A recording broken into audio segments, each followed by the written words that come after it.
Welcome to Market Update featuring by MarketsAll and Rationale. In this video, we'll break down last week's key inflation data and a CPI PPI data, producer price index, and what they signaled for the markets. Then we will shift our focus to the latest tariff developments, what the current state of tariffs right now and their potential impact on global trade, global markets. And finally, we will look ahead to some major central bank meetings happening this week and what to expect from policymakers.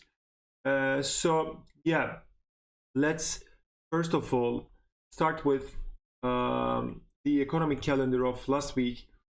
First of all, we received inflation numbers on Wednesday after our latest, I think, yeah, after I recorded the latest video. So as you can see here, for CPI month over month data came lower than forecast and lower than the previous number. So headline inflation monthly CPI rose 0.2, making it a lowest increase since October 2024.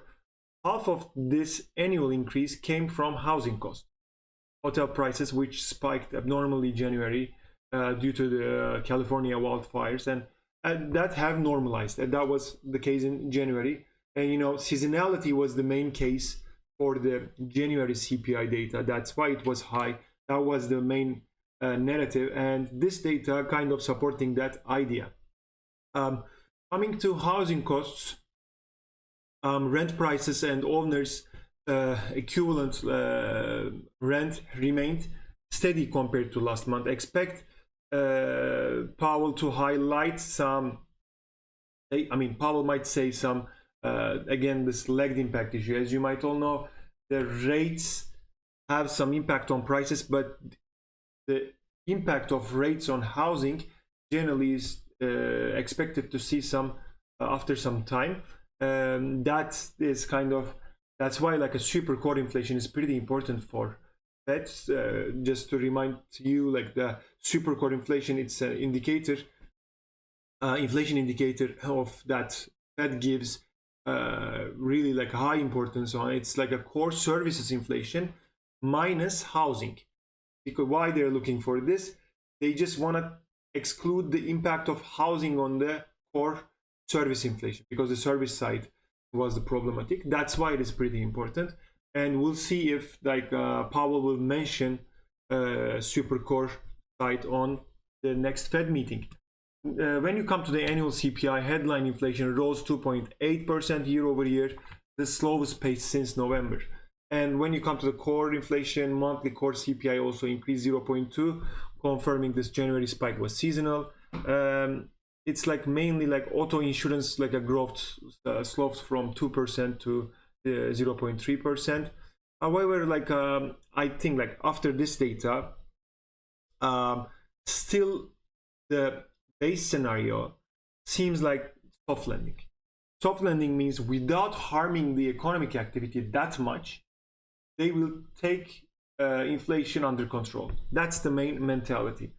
And generally people are confused about, okay, if we see some bad data on economic growth, that would mean that, okay, economy is doing bad, that's why Fed will need to decrease rates faster than expected, which should have positive impact on equities market and stuff. That mentality is not false. I agree with that, but it depends on the strength of that disruption in the economic activity. If we see huge disruption, that might lead to a recession, which would be bad for equities. So it's really important to understand this in this framework. If we see bad data, that's good for rates are coming down, equity is gonna do well. If that bad data on economic growth is not that much bad, that's pretty important. That's why we need to monitor really in detailed, that we shouldn't see bad economic growth data or bad non-farm payroll data that put huge impact on economy. So the best scenario, the best like the best and base scenario, this soft landing scenario is mainly based on if we see like some disruptions but not that harmful.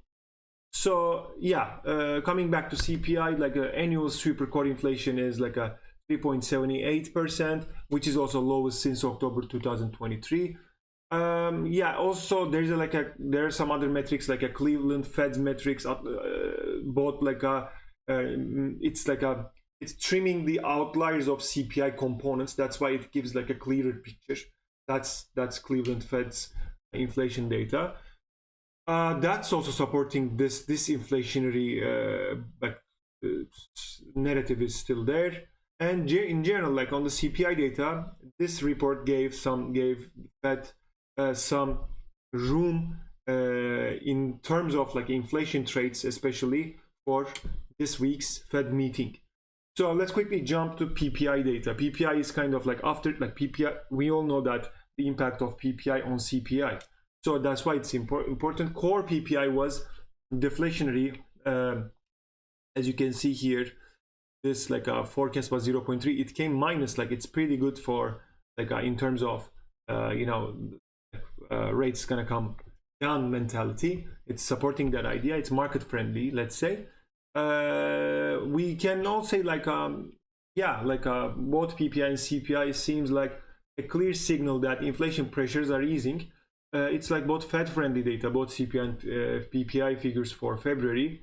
And like the market reaction was last week political. I mean, if this data is that much supportive on like risky assets, why didn't we see that much powerful impact on the market? That's the question. But political risks, or let's say tariff uncertainty, limited the upside of move in indices. However, this week, for example, we are like seeing some reversal activity. The week started with some reversal activity, but today, while I'm recording this video, it's like a Tuesday, and like a sell-off gained a bit much more power. And yeah, like we're seeing reversal, but with Fed's economic projections on Wednesday likely to be the major driver of market pricing that I will come up a bit later. With inflation cooling and Fed meeting ahead, all eyes are on the economic projections. Will they signal rate cuts sooner than expected? That's the main question. But before getting into that, like central bank side, to uncover the uncertainty before uncertainty on tariffs, but before what the market is pricing on Fed and other central banks, I want to show you this table that summarizes the current situation of tariffs. Here you see country by country, like US tariffs and responses from like those countries. So let's say, for example, like currently 25% on most goods, energy and potash like excluded on Canada. And in response, Canada, like I think US tariffs is around like 20 billion or something. In response, Canada is responding with 25 billion in tariffs on US. And currently it's suspended until April 2nd. And that's the way that you can examine this table. Approximately for 2 months, like up until now, we started all like each month, both like a January, also February, with same uncertainties than February and March, same uncertainties. Then they postponed those tariffs, but maybe like leaving, maybe like this, putting tariffs then postponing. Maybe this is what Scott Bessent, the Treasury Secretary, meant in January by saying step-by-step tariff policy. That's maybe how they're gonna, this is the way that they're gonna apply. I just wanted to share this table with you to help to figure out the current situation, because the news flow is highly complicated. It's really difficult to follow. So maybe this table helps you. Yeah, let's get to central banks this week. Let's start with Fed. Okay, like according to calendar, first on Tuesday, like Eastern time Tuesday, Bank of Japan interest rate decision will come. After that, like Fed, then like on Thursday, Bank of England, and also there's an SMB meeting. Yeah, this is like a week of central banks. So the question is, will the Fed change course? Key signals to watch this week, what are they? Like the Fed is set to meet this weekend, while like no rate change is expected. All traders, investors are focused on something bigger, the Fed's future outlook, the economic projection side. At the center of is like the center will be probably dot plot. This like the chart that reveals how Fed officials see interest rates evolving. Back in December, you know, they announcing that their economic forecast in like every 3 months. So back in December, policymakers expected 2 rate cuts in 2024, but with President Trump's economic policies, especially on tariffs, the big question is, will the Fed revise its outlook on like a 2025? Right now, markets are pricing in 3 rate cuts starting in the summer and fall, largely due to like concerns that Trump's trade policies could slow growth. The stock market like recently took like a 10% hit, partially like reflecting these fears before rebounding. And another like important part that is need to be watched, like an inflation side for sure. Some analysts believe that the worst inflationary effects of tariffs haven't surfaced yet, which could push the Fed to hold rates higher for longer. So we're gonna get some hints through this like this economic projections on Wednesday. So yeah, dot plot will be important here. By the way, the table here that you see is comparing each central bank's like current according to futures market rates cut pricing. As you can see, in like total in 2025, from like a Bank of England is expected to cut rates 79 basis points. Here ECB 95, and these yellow ones are the ones that are already done. And as you can see, like so here Bank of England 79, 95 ECB, Fed 68 basis point, and SMB 22. This is pretty important in terms of like a forex, like for the forex traders, because interest rate differentials are the key for trading forex, apart from risk on, risk off sentiment. Because when I shape any kind of trade idea in forex, the first thing that I look, what's the interest rate differential? It's like a carry trade mentality. That's first tick that I put on that trade idea. After that, I look for like a macroeconomic picture in general. If it's like a risk off or risk on sentiment is like gaining power at that time, and if, for example, risk on sentiment is like gaining power, then I'll go for emerging markets currency to be long.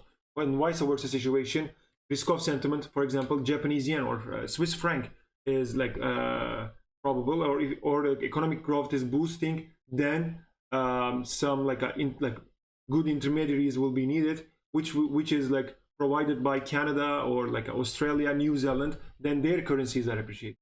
So that's how I structure any game plan on the like a macro side when the case is forex. So yeah, that's why I just wanted to show this table. It's, I think, highly useful. And what should you watch for, like for in the economic projections? First of all, dot plot. Does it still point 2 cuts, or will the Fed adjust? Second one, growth and inflation projections. Any signs that Trump's policies are like shifting the Fed's expectation? Because if we see that their growth expectations are coming down, it's like pretty, if it comes like a highly if it revises down more than expected, like it's considered relatively high level of revision down, might signal that they might also believe in recession, and that would be the worst case scenario for the equities market. But if we see some like a small revision, that would mean, okay, they're just taking Trump's policies into consideration for sure. That's why they're revising themselves. So that's the mentality that you should like watch Fed's economic projections. And and like according to that, like growth and inflation projections, if they revise down on the growth side, the risk is too much revision down. On the inflation side, the risk is too much up revision for the risky assets. That's the main mentality. That's the main framework here. So stocks have been volatile lately. We'll see if this like a project, like a special economic projection will I don't know will at least make the general conditions more clear. That would lead volatility to come down a bit. But yeah, this meeting could be a turning point for Fed policy. You might remember that I think it was November 2002, that they expected that inflation is not they were claiming that it's not permanent, but then okay, inflation is sticky. With that expected, they shifted and the market turned vice versa. I mean, I personally don't expect such thing in this meeting. We all like receive some hints that okay, they're just taking into consideration, but they are happy with the path of inflation for sure. I think like 60% I will be more focused, 60-65% more focused on growth side, 30-35 inflation sides, which seems less risky to me. But yeah, that's the current picture right now. When we come to Bank of England, let me just summarize the other central banks quickly. They are expected to hold rates steady at the next meeting, and for the May meeting, 75% priced for 25 basis point rate cut, as you can see here. Oh, sorry, my bad. And like August, like a full 25 basis point here, as you can see. And like November, 40% probability of another cut. And for 2026, tiny chance of final cut in February. As you can see here, Bank of England seems the most hawkish central bank here, which that's why I gave a lot of like long ideas on pound last maybe for a month, because they have some stagflation kind of. They are the most closest country to stagflation relatively to like other countries, other regions. That's why like stagflation, the inflation is high. That's why they need to hold rates high with that mentality.